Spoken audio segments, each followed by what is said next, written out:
Bismillahirrahmanirrahim. Assalamualaikum warahmatullahi wabarakatuh. Alhamdulillah. Alhamdulillah hamdan katsiran thayyiban mubarakan fih mubarakan alaih kama yuhibbu rabbuna wa yarda. Wa usalli wa usallim ala nabiyina al-karim Muhammadin wa ala alihi wa ashabihi wa man tabi'ahum bi ihsanin ila yaumiddin. Saudara-saudaraku kaum muslimin dan kaum muslimat rahimani wa rahimakumullah, insyaallah di malam hari ini saya akan membahas satu tema yang saya rasa cukup penting, tanda orang-orang yang sukses. Nah, dengan kita mengetahui tanda-tanda orang-orang yang sukses, sehingga menjadi barometer untuk kita, apakah kita sudah berada di jalan mereka atau kita masih sangat jauh dari orang-orang yang disebut sebagai orang-orang yang sukses. Disebutkan di sini, kullun nas yanshuduna sa'adata wa yab'athuna anha. Seluruh manusia yang ada di muka bumi ini, mereka mencari kesuksesan, dan selalu mereka berpikir bagaimana supaya mereka bisa sukses. Wa ma sa'asa'un lil jahi wa rif'ati illa lin-nail sa'adah. Tidaklah seseorang mereka berjalan untuk mendapatkan sesuatu, kedudukankah namanya ataukah pendidikan, kecuali dia ingin mendapatkan kesuksesan. Wala ta'iba ahlul mal fi jam'ihi illa li ajli sa'adah. Begitu juga orang yang dia mencari harta, mencari dunia, dia keluar dari rumahnya sebelum subuh, dia pulang ke rumahnya dalam kondisi anaknya sudah tertidur. Juga kalau kita tanya, kenapa kamu bekerja menghabiskan waktu begitu banyak? Apa jawabannya? Saya ingin sukses. Ya, saya ingin anak saya sukses, saya ingin keluarga saya sukses. Ya, maka wasa'adatu matlabu kullu insanin. Maka kesuksesan itu adalah harapan dari setiap manusia. Wa qad takallama an-nasu qadiman hadithan an asbabis sa'adati wa turuqiha wa sa'iliha, lakin qalla minhum man takallama an alamatis sa'adah. Dan sungguh telah banyak pembicaraan di kalangan manusia tentang sebab-sebab dan jalan-jalan agar seseorang itu bisa sukses. Namun sedikit sekali ada yang berbicara tentang tanda-tanda kesuksesan. Wahiyal amaratul lati mata wujidat fi insan fa inna dzalika yadullu ala annahu as-sa'idun. Dan tanda-tanda yang akan kita sebutkan ini para hadirin dan hadirat, ketika didapatkan pada seseorang, maka menunjukkan dia sedang berada di dalam kesuksesan. Ya, adapun kita sebagai umat Islam tidaklah selalu berbicara kesuksesan itu hanya sebatas kehidupan dunia yang hanya 60-70 tahun yang akan kita hidup di dunia ini. Tetapi umat Islam ketika mereka berbicara kesuksesan adalah kesuksesan yang waktunya itu lebih lama dan kenikmatan itu lebih besar. Makanya Allah Subhanahu wa taala menyebutkan sebuah ayat di dalam Al-Qur'an, kullu nafsin dha'iqatul maut wa innama tuwaffawna ujurakum yawmal qiyamah faman zuhziya 'anil nari wa udkhilal jannata faqad faz wa mal hayatud dunya illa mata'ul ghurur. Setiap yang memiliki nyawa pasti akan merasakan yang namanya kematian. Taib faman zuhziya 'anil nar, dan barang siapa yang seseorang dijauhi dari neraka dan dimasukkan ke dalam surga, maka mereka lah hakikatnya orang-orang yang menang dan orang-orang yang sukses. Kemudian Allah melanjutkan, wa mal hayatud dunya illa mata'ul ghurur. Tidaklah kehidupan dunia itu kecuali hanya kehidupan yang menipu. Apa sisi keterkaitan para hadirin dan hadirat? Allah menyebutkan kesuksesan adalah masuknya seseorang ke dalam surga dan selamatnya dari neraka. Dan kemudian Allah menyebutkan tidaklah kehidupan dunia itu kecuali kehidupan yang menipu. Di sini ada isyarat, sebesar apapun kesuksesan yang Anda dapatkan di dunia ini, dari harta yang Anda kumpulkan, dari jabatan yang Anda miliki, dari pendidikan yang Anda tempuh, itu semuanya adalah kehidupan yang apabila kita belum mendapatkannya, kita merasakan itu sebuah nikmat. Tetapi ketika kita sudah mendapatkan, itulah hal-hal yang biasa dalam hidup kita. Para hadirin dan hadirat, sebelum antum menikah dengan istri antum hari ini, antum masih berpikir, kalau seandainya saya menikah, apalagi dengan wanita yang saya dambakan, dan ternyata antum mendapatkan wanita yang antum dambakan tersebut, tetapi ada saat-saatnya seseorang itu bosan dan jenuh. Betul gak? Kalau seandainya perempuan itu ada baterainya, dicopot baterai sebentar.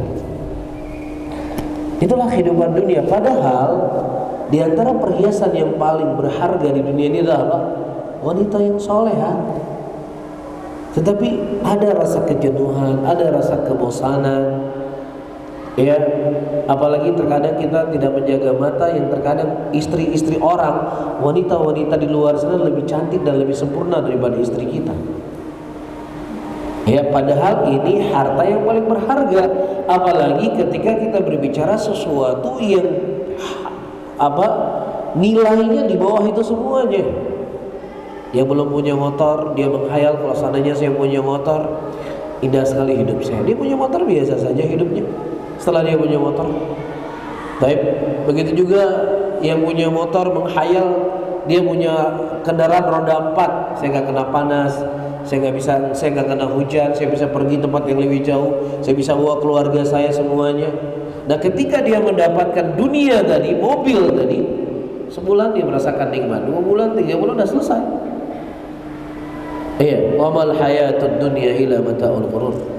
Tidaklah kehidupan dunia itu kecuali hanya kehidupan yang nipu. Makanya Allah Subhanahu wa taala tidak memberikan motivasi kepada kita, ya, sebagaimana Allah memberikan motivasi untuk kita mendapatkan kenikmatan yang lebih besar, yaitu surganya Allah Subhanahu wa taala. Maka ketika kita berbicara tanda-tanda kesuksesan, maka kita akan berbicara tanda-tanda kesuksesan dari pandangan Allah. Kita berbicara dari kesuksesan adalah pandangan yang itu kesuksesan yang hakiki, bukan kesuksesan yang sifatnya sementara. Bahkan orang kafir sekalipun, para hadirin dan hadirat, walaupun mereka tidak mendatangkan ayat wahmal hayatud dunya ila mata'ul ghurur, ya, tidaklah kehidupan dunia itu adalah kecuali kehidupan yang menipu, mereka punya teori. Ya, mungkin yang dulu pernah sekolah SMA pasti ingat teori yang dibuat oleh orang kafir. Ada yang namanya hukum Gosen 1, ada hukum Gosen 2. Yang dimana hukum Gosen dalam istilah mereka orang kafir, ketika seseorang mendapatkan sebuah kenikmatan itu akan berasa nikmat ketika dia mendapatkan di awal kali kenikmatan. Akan tetapi ketika kenikmatan itu sudah ada bersamanya, maka kenikmatan itu akan menjadi semu.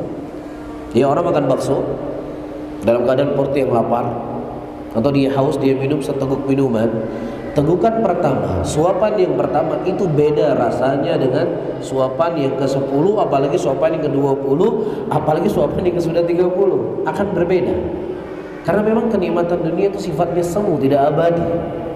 Adapun kenikmatan di akhirat, para hadirin dan hadirat yang dimuliakan oleh Allah, semakin lama dia dalam surga, semakin lezat kenikmatan yang dia dapatkan. Ya, begitu juga istri yang dia dinikahkan oleh Allah nanti dalam surga berupa bidadari. Semakin dia sering mendatangi bidadari tersebut, bidadari itu kan semakin cantik dan semakin tertanam rasa cinta dia kepada bidadari tadi. Baik, makanya Allah, saya tegaskan kembali, tidak menghasung kita, ya, seperti menghasung di dalam mendapatkan kesuksesan berupa akhirat tadi. Baik, maka di sini disebutkan oleh Abu Ali Hasan bin Ali Al-Jauzajani rahimahullah, beliau berkata, "Idh qala min alamati sa'adati 'ala al-'abdi taysiru ta'ati 'alaih wa muwafaqatu sunnati fi af'ali wa suhbati li ahli shalah wa husnu akhlaqi mal ikhwan wa badlul ma'rufi lil khalq wa ihtimamuhu lil muslimin. Al-Imam Al-Jauzajani rahimahullah, beliau berkata, dari tanda-tanda kesuksesan seorang hamba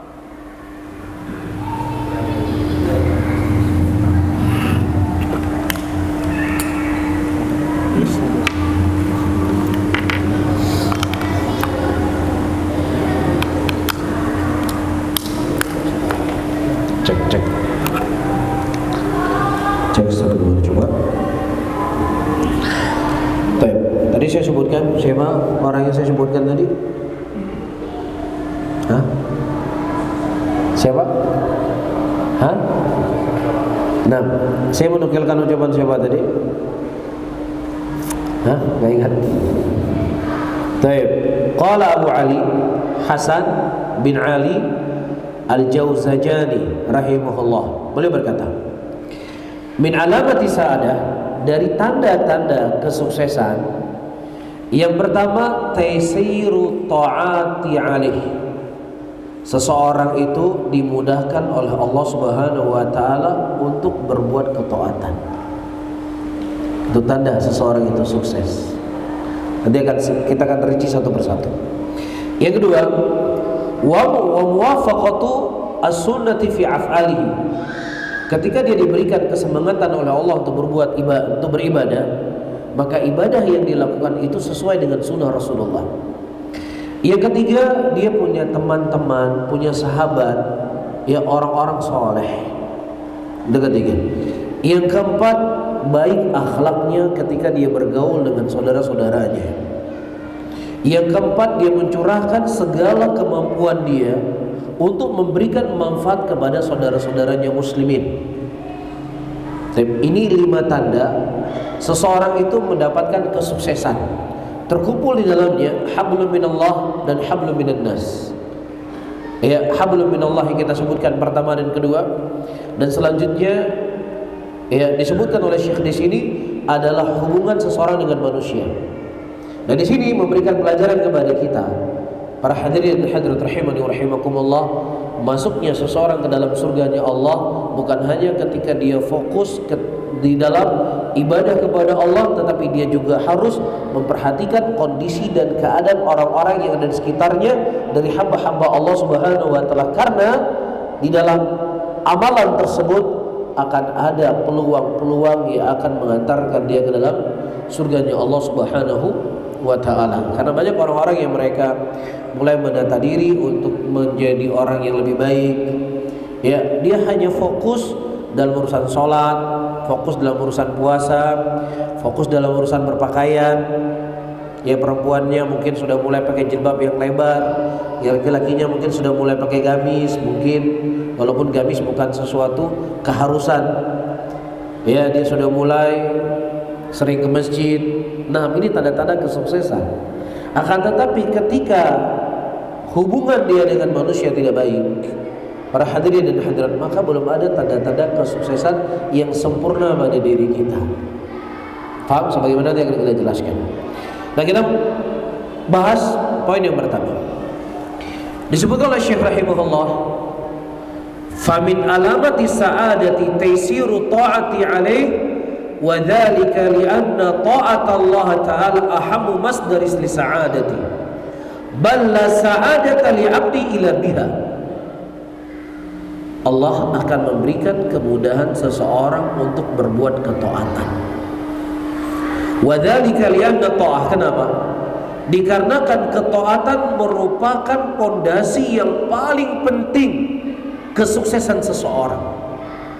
Bahkan tidak ada kesuksesan yang akan didapat oleh seseorang kecuali dengan ibadah dia kepada Allah Rabbul Alamin. Allah menyebutkan dalam ayatnya, "Famanittaba'a hudaya fala yadhillu wa la yashqa." Barang siapa yang seseorang mengikuti petunjuk kami, ya, orang-orang yang mereka mengikuti perintah Allah, atau orang-orang yang mereka mengikuti Al-Quran, orang-orang yang mereka berjalan di atas agama yang benar, maka orang tersebut tidak akan disesatkan oleh Allah Subhanahu wa taala, dan orang tersebut tidak akan pernah dicelakakan oleh Allah. Wa idza aradallahu ta'ala bi 'abdi khairan fataha lahu abwabat ta'at. Ketika seseorang diinginkan oleh Allah Subhanahu wa taala kebaikan, maka Allah akan membukakan kepadanya pintu-pintu ketaatan. Para hadirin dan hadirat rahimani rahimakumullah, secara khusus kepada yang sudah berumur 40 tahun, yang secara khusus lagi kepada orang yang umurnya sudah di atas 60 tahun, dan bukan berarti orang yang di bawah 40 tahun mereka tidak perlu mempersiapkan dirinya. Namun Allah Subhanahu wa taala menyebutkan sebuah ayat di dalam Al-Qur'an di mana Allah memberikan dua peringatan. Iya, peringatan yang pertama didatangkan kepada kita Rasul, yang Rasul tersebut menerangkan kepada kita mana jalan menuju surga dan mana jalan menuju neraka.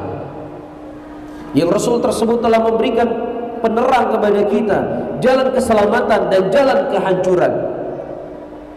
Baik. Dan peringatan yang kedua,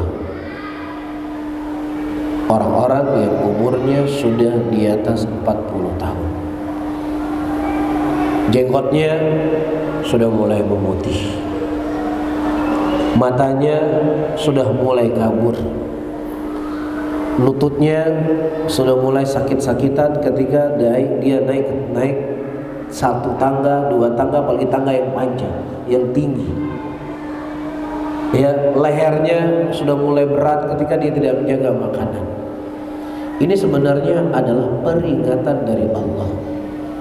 Makanya peringatan itu tidak Allah berikan kepada penghuni surga. Dalam surga umur manusia itu tidak bertambah dari 33 tahun. Karena nggak ada yang perlu diingatkan. Nggak ada yang perlu diingatkan karena dia akan berada dalam surga selama-lamanya.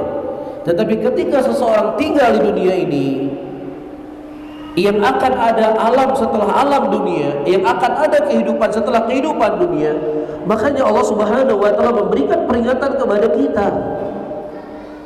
Kita sudah tidak muda lagi, kita sudah mulai tua, berarti kita sudah mulai dekat dengan kubur kita. Maka disinilah kita perlu memperhatikan, di masa-masa saya sudah semakin tua, di masa-masa saya sudah semakin senja, ya kalau seandainya kita hitung waktu dari semenjak sholat subuh sampai maghrib kematian kita, maka orang-orang yang umurnya sudah di atas 40 tahun, kita sudah berada di waktu asar.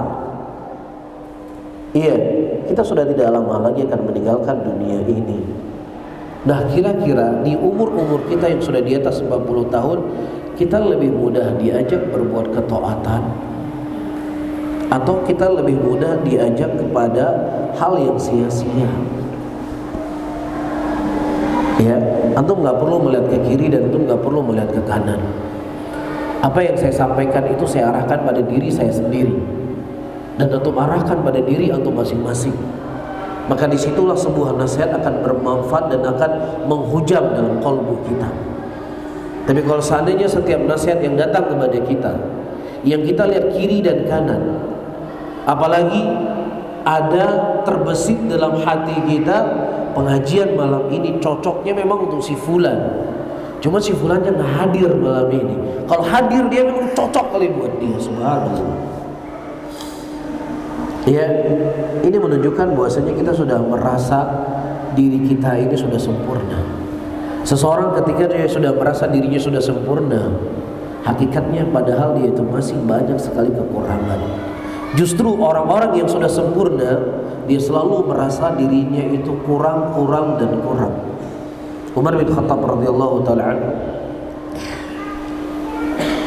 beliau mendengar langsung dari mulut Nabi SAW, beliau sebagai penghuni surga. Didengar sendiri dari telinga beliau. Tapi bersama dengan itu beliau menghampiri Hudzaifah bin Yaman radhiyallahu taala anhu, dan beliau berkata, "Ya Hudzaifah, hal sammani Nabi sallallahu alaihi wasallam minal munafiqin?" Wahai Hudzaifah, apakah engkau pernah mendengar Nabi menyebutkan aku dari kalangan orang munafik ataukah tidak? Itu ditanya oleh Umar bin Khattab. Kekhawatiran dan ketakutan beliau dikarenakan sempurnanya iman dalam hati beliau. Bahkan seorang Abu Bakar As-Siddiq radhiyallahu taala anhu, beliau berkata, alangkah indahnya kalau aku menjadi seekor burung yang dia terbang dari satu pohon ke pohon yang lainnya. Dia memakan dedaunan-dedaunan yang ada di pohon tersebut, kemudian dia mati, dia dihisab dan tidak diadab oleh Allah Subhanahu wa taala. Sementara saya seorang Abu Bakar As-Siddiq radhiyallahu taala anhu akan dibangkitkan oleh Allah Subhanahu wa taala, akan diminta segala apa yang beliau lakukan di dunia ini. Makanya saya sebutkan tadi, semakin sempurna iman seseorang, dia semakin khawatir pada dirinya. Nah, ketika umur kita sudah 40 tahun para hadirin dan hadirat, di mana kira-kira keadaan kita? Dan antum perlu mengetahui, syaitan itu punya senjata. Di antara senjata syaitan, seseorang itu disibukkan dari hal-hal yang sifatnya mubah, yang kemudian dia meninggalkan ketaatan. Ini poin penting yang antum kita ketahui. Kenapa? Karena ketika seseorang yang tadinya dia rajin ikut kajian, yang tadinya rajin di dalam bermajelis, yang tadinya mungkin dia rajin berzikir dengan zikir pagi dan petang, rajin baca Quran, ya, yang kemudian kesibukan dia tadi, ya, sehingga dia meninggalkan apa yang saya sebutkan tadi, dan dalam posisi ini dia tidak akan pernah merasa bersalah. Kenapa?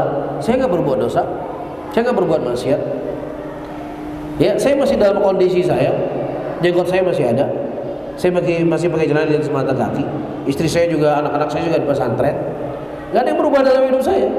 Cuman ketok yang halal yang seperti itu memang sudah ditinggalkan karena saya sibuk dengan perkara-perkara yang mubah.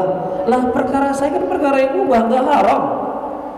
Kamu jangan terlalu kaku, kamu jangan terlalu tasyadud, kamu jangan terlalu berlebihan. Saya nggak buat hal yang haram. Allah nggak benci kepada hal yang mubah. Benar, Allah nggak benci dari hal yang mubah. Cuman masalahnya syaitan punya senjata, yang mana senjata syaitan itu memalingkan seseorang dari ketaatan, kemudian disibukkan orang itu dengan perkara yang mubah. Itu senjata syaitan. Nah, ketika kita sudah berpaling dari ketaatan dan menyibukkan diri kita dalam mubah saja, maka kita sudah berada di jurang-jurang. Ibaratnya ditiup sedikit lagi sama syaitan, masuk kita ke situ.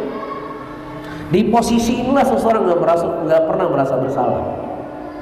Tapi kalau seandainya dia terjatuh dalam dosa, dia terjatuh dalam maksiat, dia akan berpikir, ya, saya sudah terlalu jauh, saya sudah terlalu tenggelam dengan kehidupan saya.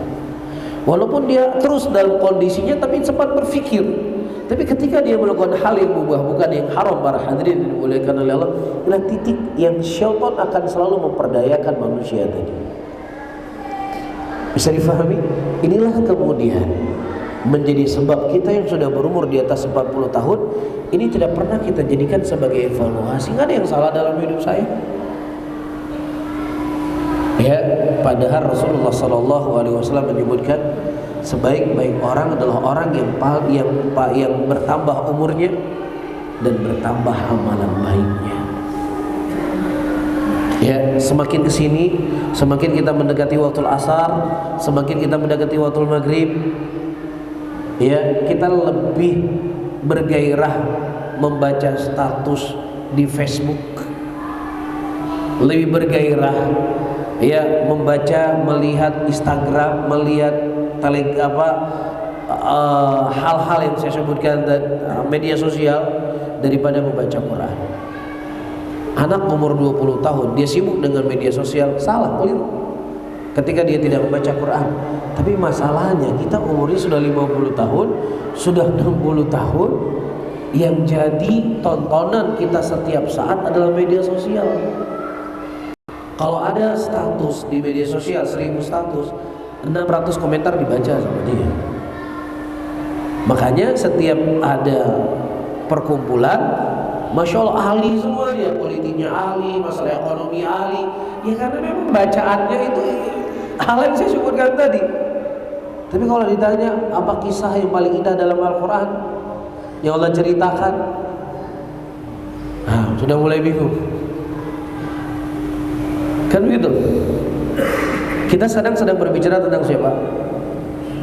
Kita sedang berbicara tentang siapa? Kita sedang seakan-akan kita sedang bercermin di depan cermin, ya kita sedang melihat diri kita sendiri. Itulah wajahnya kita, para hadirin dan hadirat yang dimuliakan oleh Allah. Taib. Kemudian kata beliau di sini, wadallahu 'alaiha. Orang yang mereka diinginkan kebaikan oleh Allah Subhanahu wa taala, Allah akan bukakan kepadanya pintu-pintu ketaatan. Di masa tuanya, di masa mudanya mungkin dia hanya sholat wajib saja. Ketika umurnya sudah mulai tua, dia sholat rawatib tidak pernah dia tinggalkan. Iya, di masa mudanya dia mungkin gak pernah puasa Senin Kamis. Di masa tuanya dia sudah rajin puasa Senin Kamis. Betul, Senin Kamis itu gak wajib. Iya, puasa putih itu gak wajib. Cuman lagi-lagi apa yang saya sebutkan tadi, seseorang semakin dia dekat dengan kuburnya, Allah akan semakin mempermudah dia berbuat ketaatan. Itu tanda kebaikan. Tapi semakin dia dekat dengan kuburnya, semakin sulit dia diajak berbuat kebaikan, diajak ikut kajian, diajak ikut bermajelis. Ya, itu alasannya mulai istrinya sakit, mertua sakit, anak sakit, gas habis di rumah, mau belanja dulu sama istri. Masya Allah, beraneka ragam alasan. Tapi ketika diajak nongkrong, diajak ngopi nggak haram ya, saya nggak bilang haram, halal. Tapi nggak pernah ada alasan-alasan seperti diajak ke kajian. Tapi ini kita khawatir Allah Subhanahu wa taala menutup kepada kita pintu-pintu kebaikan, dan Allah permudah bagi kita untuk membuka pintu-pintu kejelekan. Walaupun itu bukan jelek secara zat, namun seseorang ketika dia terlalu sibuk dengan perkara-perkara yang mubah, maka ini akan menjerumuskan dia ke dalam dosa dan ke dalam maksiat. Kita sholat dulu. Adzan sudah adzan. Adzan dulu atau adzan dulu? Sholat dulu atau lanjut setelah adzan? Anda terserah gimana di KM masjid. Oh, sholat dulu. Tapi mungkin kita tutup dulu, para hadirin dan hadirat yang dimuliakan oleh Allah. Subhanallah bihamdika asyhadu an la ilaha illa anta astaghfiruka wa atubu ilaik. Assalamualaikum warahmatullahi wabarakatuh. Bismillahirrahmanirrahim. Assalamualaikum warahmatullahi wabarakatuh. Alhamdulillah. Alhamdulillah hamdan katsiran thayyiban mubarakan fih, mubarakan alaih, kama yuhibbu rabbuna wa yarda. Wa usalli wa usallim ala nabiyyina al-karim Muhammadin wa ala alihi wa ashabihi wa man tabi'ahum bi ihsanin ila yaumiddin. Saudara-saudaraku kaum muslimin dan kaum muslimat rahimani rahimakumullah, saya minta maaf pertama karena keterlambatan kami.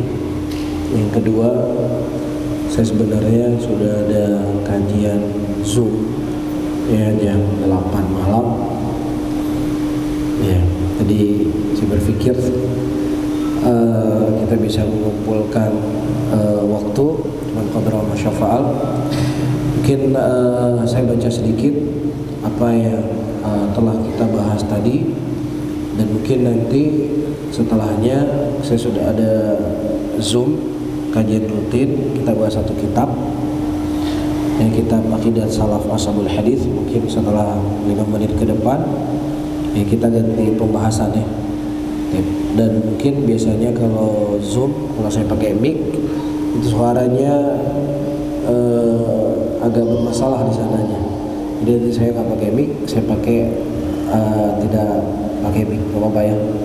Nanti semaksimal mungkin saya mengeraskan suara saya. Tapi para hadirin dan hadirat yang dimuliakan oleh Allah, tadi kita menyebutkan tanda-tanda seseorang itu diinginkan kebaikan oleh Allah Subhanahu wa taala, dibukakan kepadanya pintu-pintu ketaatan dan dimudahkan dia untuk berbuat ketaatan.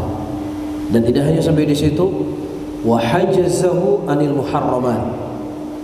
Allah Subhanahu wa taala akan menghijabi dia dari hal-hal yang diharamkan oleh Allah Subhanahu wa taala. Nah, sekarang kita perlu untuk mengevaluasi diri kita. Kira-kira kita di kondisi yang mana? Apakah kondisi kita diinginkan oleh Allah Subhanahu wa taala berbuat kebajikan dan akan dimasukkan ke dalam surganya, atau justru kita mendapatkan diri kita setiap kita berbuat kebajikan akan ada selalu penghalang-penghalang untuk kita berbuat kebajikan tersebut. Tetapi ketika perbuatannya sia-sia atau bahkan dosa, maka begitu mudah kita mencurahkan segala apa yang kita miliki, harta kita, tenaga kita, fisik kita. Ya, ketika dianjurkan untuk bersedekah di jalur-jalur kebajikan, terkadang sulit sekali kita mengeluarkan uang kita. Namun ketika itu jalurnya sia-sia, jalur yang tidak bermanfaat, ya kita tidak memandang berapa rupiah yang telah kita keluarkan. Ini petanda, para hadirin dan hadirat rahimani wa rahimakumullah, Allah tidak menginginkan kepada kita surganya. Allah tidak menginginkan untuk kita berbuat kebajikan. Hal yang seperti inilah yang harus kita jadikan PR dalam hidup kita. Nah, kalau kondisi kita seperti yang saya sebutkan tadi, maka disinilah seseorang harus terus berdoa kepada Allah Subhanahu wa taala agar Allah memberikan kepadanya kemudahan untuk bisa berbuat ketaatan. Maka Rasulullah sallallahu alaihi wasallam pernah memberikan wasiat khusus kepada Mu'adz bin Jabal radhiyallahu taala anhu, di mana Rasulullah berkata, "Ya Mu'adz, wallahi inni la uhibbuk." Wahai Mu'adz, demi Allah sesungguhnya aku mencintaimu. Wallahi inni la uhibbuk, diulang-ulang berkali-kali oleh Nabi sallallahu alaihi wasallam. Dan kemudian beliau berkata, "Usika ya Mu'adz, la tada'anna fi duburi kulli salatin." Jangan kau pernah meninggalkan di akhir salatmu, Allahumma a'inni ala dzikrika wa syukrika wa husnu ibadatik. Ya Allah, bantulah aku ya Allah untuk bisa menyebut namamu, bersyukur kepadamu, dan beribadah dengan baik kepadamu. Kalau seandainya seorang Rasul, nabinya Allah, kekasihnya Allah, di dalam ibadah beliau, dalam ketaatan beliau masih meminta kepada Allah agar dipermudah berbuat ketaatan. Dalam keadaan doa ini dibaca bukan dalam keadaan kita sedang lalai. Doa ini dibaca bukan dalam keadaan kita sedang futur, tapi doa ini dibaca dalam momen ibadah yang paling mulia, itu sholat. Ya, ini mengajarkan kepada kita, kita tidak akan bisa terlepas dari Allah Subhanahu wa taala. La haula wa la quwwata illa billah. Ya, kita jangan mengandalkan sudah lama kita ngaji. Kita jangan mengandalkan banyaknya ustadz-ustadz yang dekat dengan saya. Kita jangan mengandalkan banyaknya ilmu yang kita miliki. Kalau seandainya Allah tidak memberikan taufik kepada seseorang untuk berbuat kebajikan, maka itu petanda Allah sudah berpaling dari kita. Dan berpalingnya Allah dari kita dikarenakan kita berpaling dari Allah Subhanahu wa taala. Wa man a'rada an dzikri fa inna lahu ma'isyatan dhanka. Barang siapa yang seseorang berpaling dari agamanya, maka disitulah dia akan mendapatkan kehidupan yang sempit, dan kehidupan yang sempit diinginkan, disebut oleh para ulama tafsir, dia akan diberikan kesempitan dalam hidupnya ketika dia berada dalam kuburnya. Jadi ini adalah para hadirin dan hadirat, bukan masalah yang kecil, ini bukan masalah yang sepele, ini sesuatu yang harus kita evaluasi setiap saat. Kita jangan hanya pintar mengevaluasi dari bisnisnya kita jangan hanya pintar mengevaluasi dari apa yang kita bangun dari dagangan kita, tapi kita harus pintar-pintar untuk mengevaluasi yang itu merupakan kehidupan abadi, kehidupan yang akan kita bertemu dengan Allah Subhanahu wa taala. Wallahu a'lam. Mohon maaf para hadirin dan hadirat, saya fokus dulu di sini. Insyaallah mungkin muqaddimahnya 2 menit 3 menit, kemudian kita masuk ke pembahasan kita. Barakallahu.